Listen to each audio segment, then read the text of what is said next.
Welcome back to Financial Therapy. It's not just about the money. I'm personal financial planner, columnist, and financial therapist Rick Kahler. Research tells us that 90% of all financial decisions are made emotionally, not logically. For nearly 4 decades, I've been helping people make better money decisions. So what makes my financial worldview different from most financial experts? I blend the nuts and bolts of financial advice with the emotions that drive making them. Good money decisions are not just about the money. So let's get started with today's episode. Well, welcome back to another episode. And I thought it'd be interesting today to talk about how harmful a mistaken money belief can be certainly to your financial well-being, to your emotional well-being, to your physical well-being, and how hard it is to determine if we have a mistaken money belief. Because obviously, when we really believe something, we totally don't believe that we're mistaken, right? So understanding what we believe about money is really crucial. I have often quoted my friend Richard Wagner, who unfortunately passed away in 2017, on a number of things because he was a philosopher of money, so to speak. And he would often say that understanding money and how it works is a 21st century survival skill. Now, you might think, well, okay, yeah, it's important to know how money works, but come on, is it a survival skill? Is it a survival skill in the same way that if you moved to where I live, South Dakota, in the 1800s, you had better understand how to build a sod house, how to raise and butcher livestock, how to sew, how to garden, first aid. I mean, it was up to you to understand all these things that were survival skills. So what is it that understanding money and how it works is a 21st century survival skill? Well, another thing that Dick liked to say is money touches everything that we do. And I would challenge you to come up with something that money doesn't touch. I could do the whole podcast on that, but that's for another day. So it's not an exaggeration that money is a survival skill for us today. What we don't know about money, and here's the catch and the important thing of our episode today. What we don't know about money, as well as what we think we do know about money, has the potential to literally kill you and those you love. Okay, Rick, you are really going over the top now. Come on. Well, recently I read a comprehensive research project done by Columbia University. And it was done on the impact of social factors on mortality. And it found that 4.5% of U.S. deaths could be attributed to poverty. All right, so what's the connection there? Well, research overwhelmingly supports a huge correlation between financial literacy and illiteracy, and especially illiteracy, and not having enough money. So what it's finding out is what we believe, what we understand about money, those being what we understand being a survival skill. How does it work? Absolutely impacts financial literacy, and not knowing creates financial illiteracy. So 4.5% of people in poverty, their deaths can be attributed to being in poverty. Okay, so understanding how money works is a big deal. And I hope I've made somewhat of a case for you there. Now, here's the problem. Most of us don't know what we don't know. And most of us, there's a number of things that we think we know that we don't know. And I can be example number one. In the Enneagram, which is a self-development program, I am a type 1. And generally speaking, type 1s think they know. So I'm speaking to you on something that I think I know. Maybe I don't know, right? And it was just a humbling experience as I grew older and hopefully wiser, that so many of the things that I was sure that I knew, I didn't know. Or there was flaws, there were errors. And my condition is probably exacerbated because of my personality than most Americans, but I'm not alone. Most Americans apparently think they know a lot more about money than they actually do. Now, this shouldn't be surprising. Craig Hawley did an article in Kiplinger in 2019. And he found that 71% of Americans say they are financially literate. They know about money. I teach a course at Golden Gate University and was reading a paper of one of my students where I suggest that they have blind spots and maybe they could use financial planners. And this particular student said, I have no need of a financial planner. There's nobody I trust more with my money than me.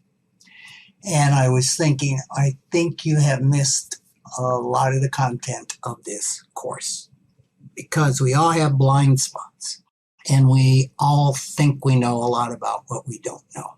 Now, maybe 71%, I mean, how do we know that 71% of Americans say they are financially literate and that they aren't?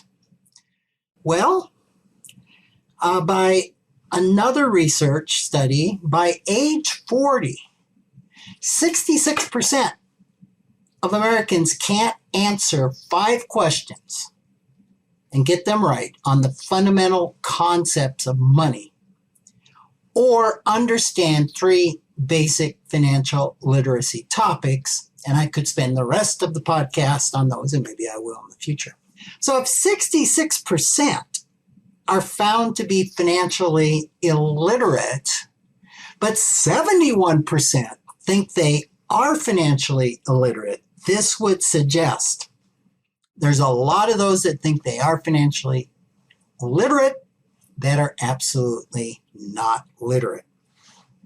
Another data point is in 2019, Go Banking Rates did a survey, and they found that 7 out of 10 Americans had saved less than $1,000 in cash. In other words, if 70% of Americans needed $1,000, they would have to borrow, put something on a credit card, or sell something to come up with $1,000. So when you add all these data points together, I think we could conclude that the facts do not suggest we are a nation of financial literates. So, what's up with the disconnect between what our actual and perceived levels of financial competence are? Well, probably the biggest thing is that it's part of the human condition. For most of us, facts don't matter unless they align with our worldview. And if they don't align with our worldview, it's probably only the very curious among us. Maybe I should say the most mature among us that can stand to say, wow, that's not at all as I understand it. Please share more data with me in a very honest and open way. And I think we all can agree in the times that we're in right now that we've probably never been in a time in our nation's history that facts don't matter. Maybe so. I have no evidence or research behind that, but certainly right now, don't confuse me with the facts is almost a mantra in our society. So it becomes really painful. I mean, why? Why are we not, quote, logical? Well, we are logical. Even when it appears we're being illogical, even when it appears that we're denying a really clear-cut fact, we are being logical because we are reacting to our worldview. We are reacting to our core beliefs. And so this is one reason that we will immediately dismiss anything that can challenge those core beliefs. Why? Because challenging our core beliefs is incredibly threatening. There's all sorts of difficult emotions around being wrong or discovering more information that suggests I held a belief that wasn't right. And this isn't about making somebody wrong. It's about being able to pivot, being able to take in more information. We see this happening in science today, and especially with the virus, that early on there were many beliefs that were held that turned out to be wrong. And part of what a scientist does, who I think by training is very curious, is to find it easy to say, oh, I was wrong.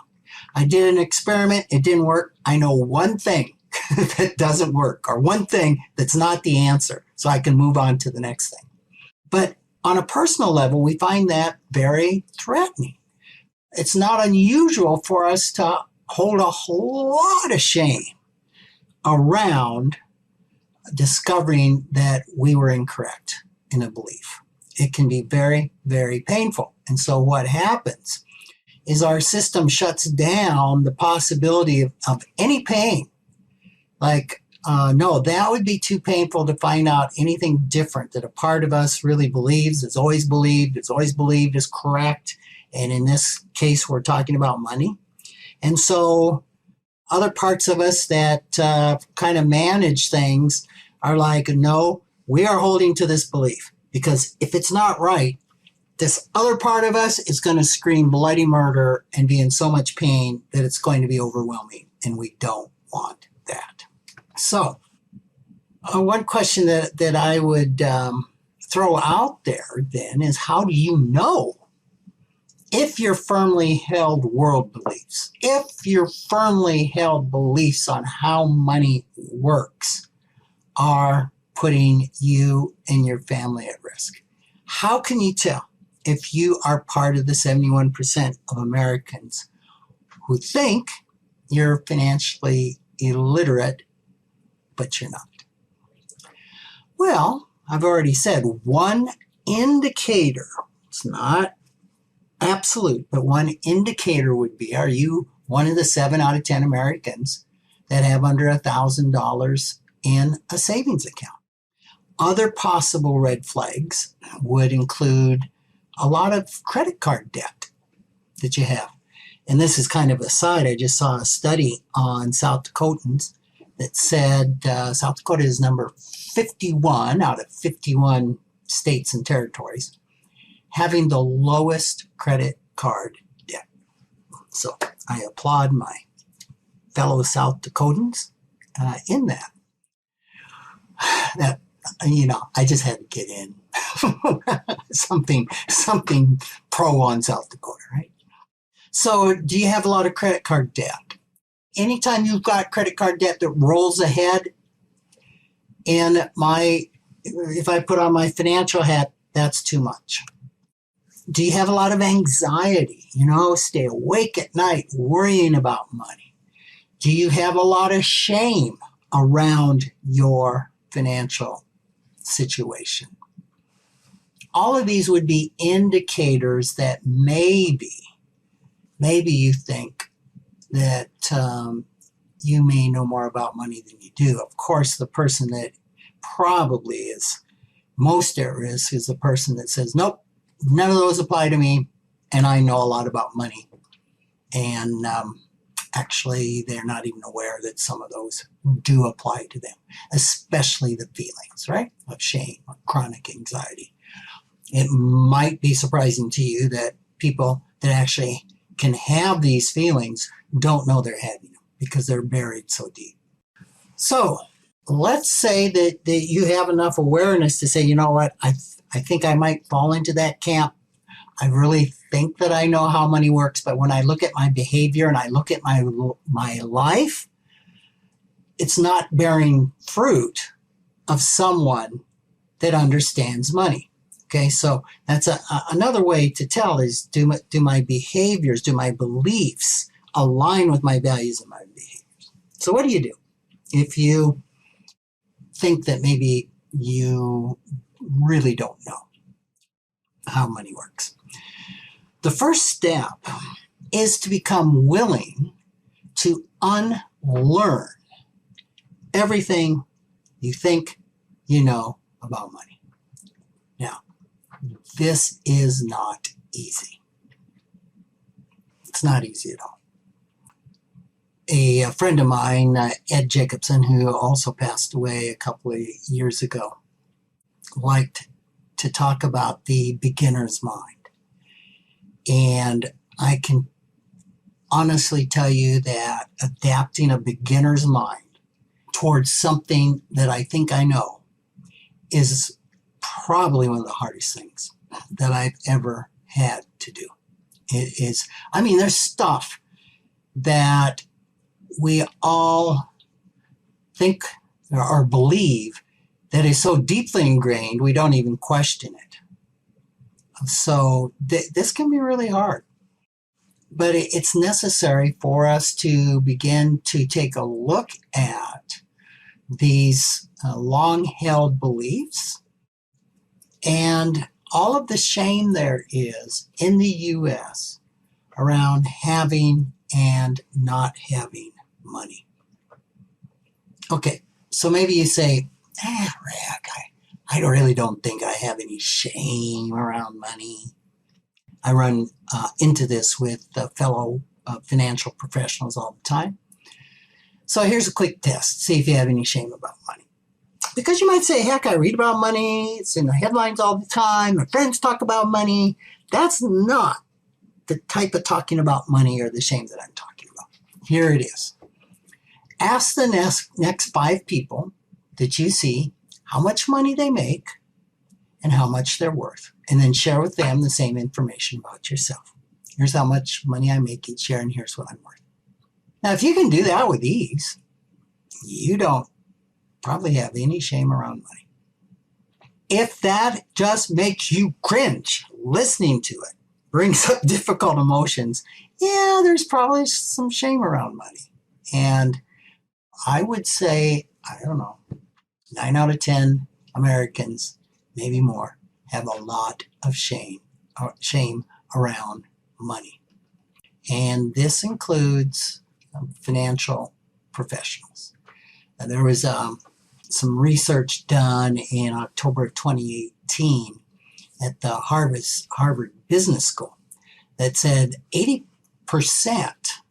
of the people in the survey would actually pay money to stop coworkers from receiving an email containing their salary information. Wow. Why is that? Why? And that's regardless of our profession. Do we dislike? Do we fear? We have difficult emotions around telling people how much we make or what we're worth. So one thing that you might do if you're curious about yourself is just think about telling 5 people what you make, what you're worth, and then write down all the one-word feelings that can come up around that. And don't censor yourself. And then write down all the thoughts or beliefs or reasons that come to your mind that would keep you from either asking that question or answering that question. And I bet some really interesting things will come up if you really are transparent with yourself. Now, for example, some of the common words that come up are terror, panic, embarrassment, shame, guilt, shock, surprise, anxiety. Some of the thoughts, and actually if you want to do this, maybe it'd be best to turn off the podcast right now and do it. Some of the thoughts that come up are, if I ask that, people will reject me, think I'm a nutcase. People find out what I'm worth, they will shame and reject me. It's too vulnerable to share financial information. I'd rather talk about the details of my sex life. I'm afraid of being hurt, rejected, and shamed if I ask someone about their finances. If people find out I don't have much money, they'll lose respect for me. They'll take advantage of me. If people find out I have a lot of money, they'll lose respect for me and take advantage of me. If they make more or worth more than me, I'll feel small and insignificant. If they make less or are worth less than me, I'll feel guilty and unworthy about having more. People don't like people who make more money or are worth more money than them. And the last one that comes to mind is a person's net worth is equal to their self-worth, all right? So shifting these beliefs that we have about money, coming to understand what we really believe about money and the feelings we have around that could be easier for us to address when we understand that many of them come from childhood. Many of our beliefs, in fact, I would say most of them, come from observing what our caretakers did and didn't do around money, what they said and didn't say around money, what teachers said, what we picked up on society say.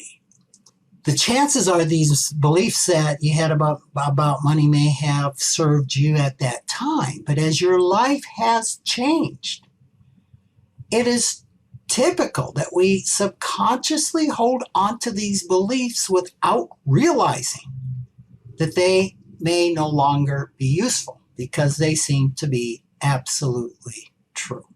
I want to close this podcast in that light with a poem, and I typically am not a poem type guy, but it's a poem from Robert Bly, whose work focuses on men's emotional growth. And I think it really hits just what I was talking about, these parts of us that were picked up these beliefs when we were young, when things were a little crazy around us, when there was, if I can use the word, and we've had a podcast on, there's financial trauma happening. I think this addresses that. Here's the poem. There's a boy in you, about 3. He's 3 years old. He hasn't learned a thing for 30,000 years. Sometimes it's a girl. This child had to make up its mind how to save you from death.